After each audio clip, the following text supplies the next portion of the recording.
নমস্কাৰ, এই মুহূৰ্তত আহি পৰিছে সন্ধিয়াৰ কেইবাটাও গুৰুত্বপূৰ্ণ খবৰ। আজি হৈছে 7 জুলাই। গোটেই অসম তথা ভাৰতৰ বিভিন্ন প্ৰান্তৰ পৰা যুগুত হৈছে কেইবাটাও গুৰুত্বপূৰ্ণ খবৰ। এনেবোৰ খবৰ নিতৌ পাই থাকিবলৈ চেনেলটি ছাবস্ক্ৰাইব কৰি ভিডিঅ'টো এটা লাইক কৰিবলৈ নাপাহৰিব। আজিৰ আমাৰ প্ৰথম গুৰুত্বপূৰ্ণ খবৰ হৈছে অসমবাসীৰ বাবে এটা ডাঙৰ খবৰ। লাখ লাখ ৰেচন কাৰ্ডৰ হিতাধিকাৰীৰ বাবে এটা গুৰুত্বপূৰ্ণ খবৰ মুকলি হৈছে।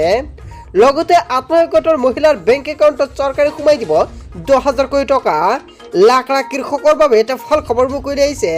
যদি আপুনি এজন কৃষক আৰু আপোনাৰ বানৰ মাজত কোনো ধৰণৰ ক্ষয়ক্ষতি হৈছে, তেনে ক্ষেত্ৰত আপোনাৰ বেংক একাউণ্টত চৰকাৰে সোমাই দিব 10,000 পৰা 25,000 কোটি টকা আপোনাৰ বেংক একাউণ্টত। যদি আপোনাৰ বেংক একাউণ্ট আছে, এতিয়া আপুনি আধাৰ লিংক কৰক, কিয়নো যিসকল ব্যক্তিৰ আধাৰ লিংক কৰিব অকল সেইসকল ব্যক্তিৰ একাউণ্টত চৰকাৰে সোমাই দিব টকা। লগতে কেইবাটাও ৰাজনৈতিক খবৰৰ লগতে অৰাজনৈতিক খবৰ যুগুত হৈছে আজিৰ দিনটোত। আজিৰ আমাৰ প্ৰথমটো গুৰুত্বপূৰ্ণ খবৰ হৈছে অসমবাসীৰ বাবে এটা ডাঙৰ খবৰ। ৰেচন কাৰ্ডৰ হিতাধিকাৰীৰ বাবে এটা জৰুৰী খবৰ। এতিয়াই কৰা নাই যদি এতিয়া আপুনি কৰি লওক। ই-KYC পৰীক্ষণ চৰকাৰে দিছে সোণালী সুযোগ। ৰেচন কাৰ্ডৰ প্ৰতিজন হিতাধিকাৰীৰ বাবে এটা গুৰুত্বপূৰ্ণ খবৰ মুকলি আহিছে। যদি আপোনাৰ ৰেচন কাৰ্ড আছে আৰু আপুনি এতিয়ালৈকে ই-KYC কৰা নাই, তেনে ক্ষেত্ৰত মাজত মাত্ৰ কেইটামান ঘণ্টা বাকী আছে। লাখ লাখ ৰেচন কাৰ্ডৰ হিতাধিকাৰীৰ বাবে এটা ডাঙৰ খবৰ। এতিয়াও কৰা নাই নেকি আপুনি ই-KYC পৰীক্ষণ?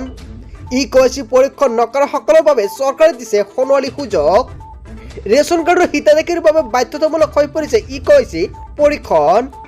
ই-KYC পৰীক্ষণ নকৰিলে বিপদত পৰিব পাৰে বহু হিতাধিকাৰী। ই-KYC পৰীক্ষণ নকৰা সকলৰ বাবে বৃদ্ধি কৰিছে পৰীক্ষণৰ সময়সীমা। শীঘ্ৰে আপুনি সম্পন্ন কৰক ই-KYC পৰীক্ষণ। খাদ্য ৰাজহুৱা বিতৰণ আৰু গ্ৰাহক পৰিক্ৰমা বিভাগৰ বিশেষ জাননী জাৰি কৰিছে। 7 জুলাই পৰ্যন্ত আপুনি কৰিব পাৰিব ই-KYC পৰীক্ষণ। আৰু আজি হৈছে 7 জুলাই, কিয়নো ৰাতি 12টাৰ পিছত আপুনি কৰিব নোৱাৰিব আপুনি ই-KYC। যদি আপুনি ই-KYC কৰা নাই, এতিয়া আপুনি যিকোনো এটা ফলৰ দোকানত গৈ আপোনাৰ ই-KYCটো কৰি লওক। বহু লোকে এতিয়াও ই-KYC পৰীক্ষণ নকৰাৰ বাবে বৃদ্ধি কৰিছে অন্তিম সময়সীমা। 28 জুনৰ পৰা 7 জুলাইলৈকে বৃদ্ধি কৰিছে ই-KYC পৰীক্ষণৰ সময়সূচী। যদি আপুনি এতিয়ালৈকে আপোনাৰ ৰেচন কাৰ্ডৰ ই-KYC কৰা নাই, এতিয়া আপুনি ৰেচন কাৰ্ডৰ দোকানত গৈ আপোনাৰ ই-KYCটো কৰি লওক, নহ'লে আপুনি ৰেচন নাপাব। তাৰপিছত অসমবাসী ৰাইজক জনাইছে আমাৰ 2 নম্বৰটো খুবেই গুৰুত্বপূৰ্ণ খবৰ। লগতে এটা ডাঙৰ খবৰ, সাৱধান হওক নামনি অসমবাসী, অধিক জটিল ৰূপ ল'ব পাৰে বানে। তাৰ বাবে সকলোকে সাৱধান হোৱাৰ আহ্বান জনাইছে অসমৰ মুখ্যমন্ত্ৰী ডক্টৰ হিমন্ত বিশ্ব শৰ্মাই। নিৰানে পৰাকৈ এতিয়ালৈকে বৰষুণ দি আছে।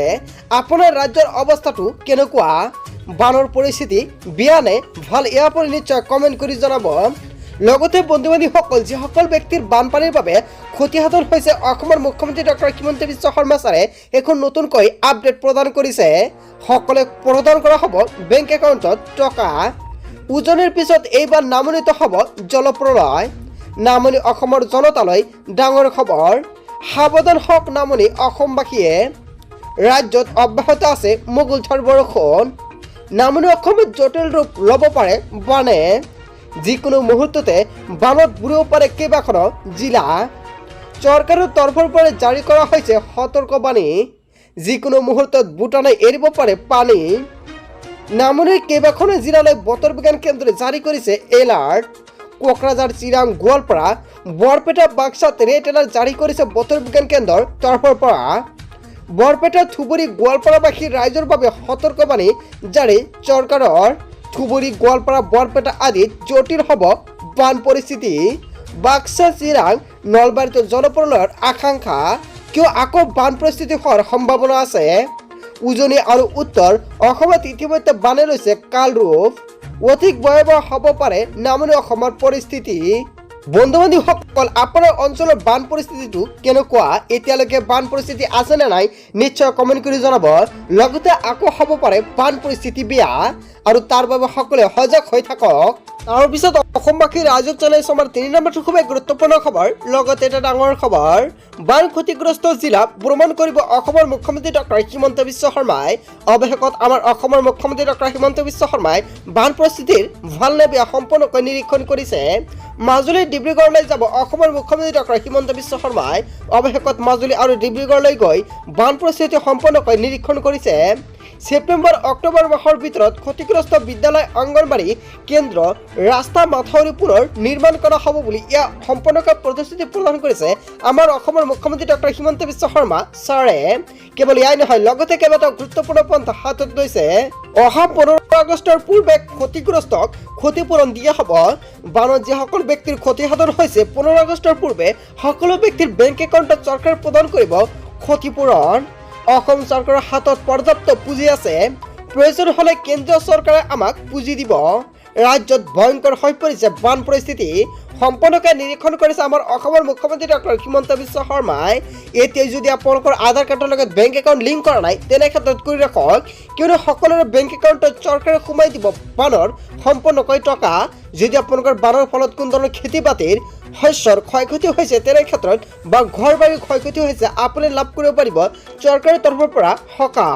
তাৰপিছত অসমবাসী ৰাজুক জনাইছো আমাৰ 5 নম্বৰটো সময় গুৰুত্বপূৰ্ণ খবৰ, লগতে এটা ডাঙৰ খবৰ। বান বিভীষিকাৰ মাজতে ৰাজ্যৰ লাখ লাখ লোকৰ একাউণ্টত জমা হ'ব চৰকাৰী ধন। 10 তাৰিখে লাখ লাখ লোকৰ একাউণ্টত চৰকাৰে সোমাই দিব এই টকা। কোনে কোনে লাভ কৰিব এই ধন ৰাশি? অৰুণোদয় আঁচনি লাখ লাখ হিতাধিকাৰীৰ একাউণ্টত জমা হ'ব 1250 টকাকৈ। বৃদ্ধ পেঞ্চন আঁচনিৰ ধন সোমাব আপোনাৰ বেংক একাউণ্টত। বিধৱা পেঞ্চন আঁচনিৰ ধন জমা হ'ব আপোনাৰ বেংক একাউণ্টত। প্ৰতিমাহৰ 10 তাৰিখে হিতাধিকাৰী একাউণ্টত ধন সোমোৱাটো নিশ্চিত কৰিছে চৰকাৰে। 10 তাৰিখে লাখ লাখ লোকৰ একাউণ্টত সোমাব এই টকা। হয় বন্ধুবান্ধৱীসকল, গোটেই অসম তথা ভাৰতৰ বিভিন্ন প্ৰান্তৰ পৰা যুগুত হৈছিল কেইবাটাও গুৰুত্বপূৰ্ণ খবৰ।